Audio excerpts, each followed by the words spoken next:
1866, Mary Baker Eddy fit une chute, guérie après avoir lu dans la Bible l'une des guérisons opérées par Jésus-Christ. Elle fut de recherche dans la Bible pendant 3 ans. Elle découvrit la loi de Dieu, loi de la vérité, de la vie et de l'amour. Elle le nomma Christian Science, science chrétienne. Elle enseigna les premiers élèves sur la guérison spirituelle. En 1879, elle et ses élèves organisèrent l'Église du Christ scientiste, destinée à commémorer les paroles et les œuvres de Jésus-Christ, rétablir le christianisme primitif et son élément perdu de guérison. Siège, Boston, aux USA.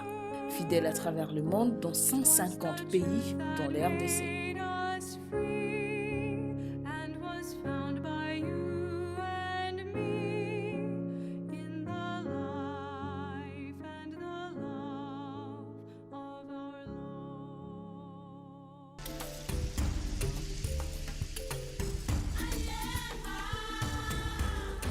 Bienvenue chers téléspectateurs à l'émission La science chrétienne de son simple message. Une émission du comité de publication de la science chrétienne pour la RDC de l'Église du Christ scientiste. Notre thème d'aujourd'hui est questions et réponses sur la science chrétienne. Nous avons invité sur ce plateau M. Guillaume Loumou, journaliste de Canal Congo Télévision, CCTV, qui aimerait bien nous poser des questions. Monsieur Loumou, nous savons que vous avez des questions à nous poser. Nous sommes à votre entière disposition.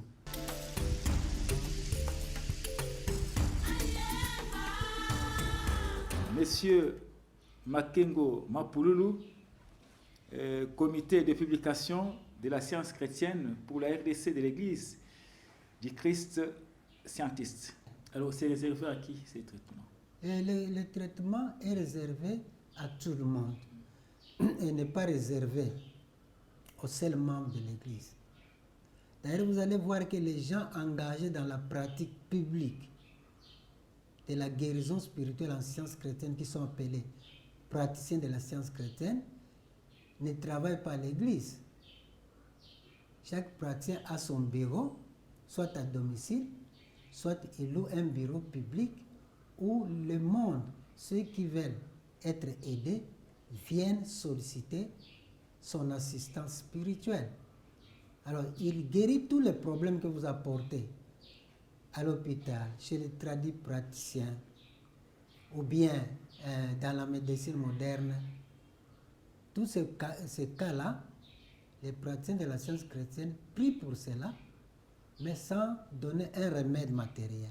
Est-ce qu'il y a des formations qui s'organisent en rapport avec... Oui, les praticiens formés. D'abord, la formation générale, c'est l'étude de la Bible et sciences santé, en suivant les leçons bibliques hebdomadaires qui sont indiquées dans les livres trimestriels de la science chrétienne, que les membres étudient, et que tout le monde peut étudier.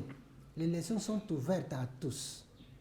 Chacun, en étudiant ces leçons, il va comprendre sa relation à Dieu. Et quand il comprend sa relation à Dieu, comme disait Jésus, moi et le Père, nous sommes un, cette relation comprise apporte des changements, des transformations dans la vie de quelqu'un. Et l'homme se trouve près de Dieu. Et ça devient comme un pouvoir spirituel qui lui permet d'exclure de sa vie tout ce qui n'est pas semblable à Dieu. Parce que l'homme, en tant qu'image de Dieu, il reflète Dieu exactement en nature.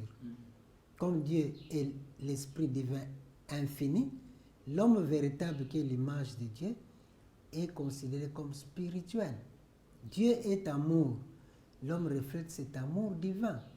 Donc la nature de Dieu se reflète en l'homme. Et quand les leçons bibliques nous permettent de découvrir cette relation et de voir comment nous pouvons vivre. Alors, toutes ces vérités spirituelles qui sont révélées en étudiant, c'est ce que Madame Eddy a appelé loi de Dieu. Et ces lois-là peuvent être appliquées selon des règles qui sont bien établies au traitement et à la guérison de la maladie. Mais ici, la guérison inclut toutes sortes de guérisons. C'est un terme vaste qui inclut la résolution des conflits, les problèmes sociaux, les problèmes d'emploi, les problèmes d'affaires. Et cela inclut aussi la guérison des maux physiques.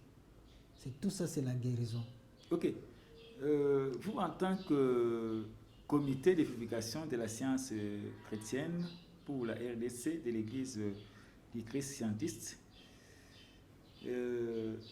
mais apparemment l'Église est moins connue en RDC. Quelles sont les perspectives d'avenir, enfin, de faire que l'Église connaisse une visibilité éclatante? Oui, les gens disent que l'Église de la science chrétienne n'est pas très bien connue. Mais avant d'arriver à ça, j'aimerais revenir sur ce que vous avez demandé sur la formation. Comment les gens qui se consacrent à la guérison sont formés? Est-ce qu'il y a des écoles? En fait, il n'y a pas des écoles dans le sens séculaire. Mais il y a des formations qui se donnent. Il y a des classes ou des cours qui sont donnés. Où c'est? Et les gens sont formés dans ces cours-là pendant au moins 12 jours. Et dans ces 12 jours-là, ils apprennent la théologie de la science chrétienne et la guérison thérapeutique, telle que l'enseigne la science chrétienne.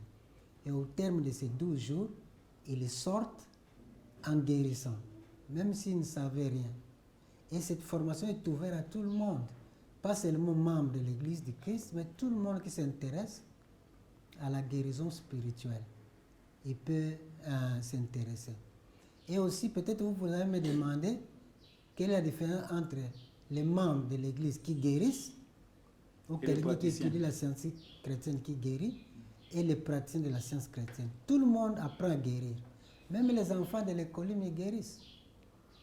Mais la différence entre les praticiens, c'est que les praticiens font de la guérison une carrière avant d'être publiés publiquement dans le répertoire international qu'on appelle le Christian Science Journal, ou bien les héros de la science chrétienne, qui fait le répertoire de tous ceux qui pratiquent la guérison à travers le monde, les praticiens de la science chrétienne. Avant d'être publié, la ligne de conditions est avoir suivi cette formation sur la guérison spirituelle en science chrétienne et ensuite tout abandonner. Il ne faut plus faire un autre travail, se consacrer totalement à 100%, 24 sur 24, pour recevoir les appels. Les gens vous appellent par téléphone, les gens vous visitent, d'autres ils envoient des messages par email, vous répondez à tout ça et vous priez pour ces gens pour qu'ils trouvent des solutions à leurs problèmes. Alors la formation, comme je disais, c'est au sein de l'Église. Il y a les gens des formateurs qui sont formés. Ceux qui forment et même été formés. Tous les formateurs que nous appelons professeurs de sciences chrétiennes enseignent des classes chaque année, une classe pour former de nouveaux praticiens. C'est comme ça que la guérison spirituelle devient perpétuelle et le mode thérapeutique de la science chrétienne devient accessible à toute l'humanité. D'accord. Pour revenir à notre question. Oui. Les perspectives d'avenir. D'abord, comment trouver les pratiques de la science chrétienne? Il y a le répertoire international, les héros de la science chrétienne. Si vous allez dans le site internet, vous écrivez www.christianscience.com praticien. Vous pouvez trouver toutes les personnes au monde qui peuvent vous aider. Je disais que l'Église de la science chrétienne n'est pas très bien connue. L'un des éléments, c'est que on ne prêche pas dans cette église. Même le dimanche, il n'y a pas un évangile personnel. Les membres ont étudié une leçon biblique avec un sujet donné. Par exemple, le thème c'est Christ et Jésus. Et le dimanche, 2 personnes choisies, les lecteurs, un homme et une femme généralement, vont lire cette même leçon comme un sermon le dimanche. Tout le monde écoute ça. Pendant 1 heure de temps, ils chantent, ils prient, ils écoutent ce sermon et tout le monde rentre à la maison. Le mercredi soir, tout le monde vient pour témoigner des différentes guérisons qu'ils ont obtenues en appliquant les enseignements étudiés comprises. Là, c'est le mercredi soir. Et ces mêmes témoignages sont publiés dans les héros de la science chrétienne dans le Christian Science Journal qui sort chaque mois et dans le Sentinel qui sort chaque semaine. D'accord. Donc, c'est ça le... Alors maintenant, les perspectives d'avenir, que faire pour faire connaître la science chrétienne? Nous avons les médias, nous travaillons avec la radio et la télévision. Ici en RDC, nous avons une émission télévisée, nous avons une émission radio. L'émission de la radio qui s'appelle la guérison spirituelle aujourd'hui. Et différentes personnes témoignent que cette guérison est possible aujourd'hui. Et voici les signes.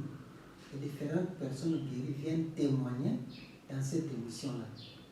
En plus de ça, nous travaillons avec les journaux. Nous publions dans les journaux des articles pour expliquer ce que c'est la science chrétienne, comment le public peut en avoir accès, et que c'est pour tout le monde, ce n'est pas réservé.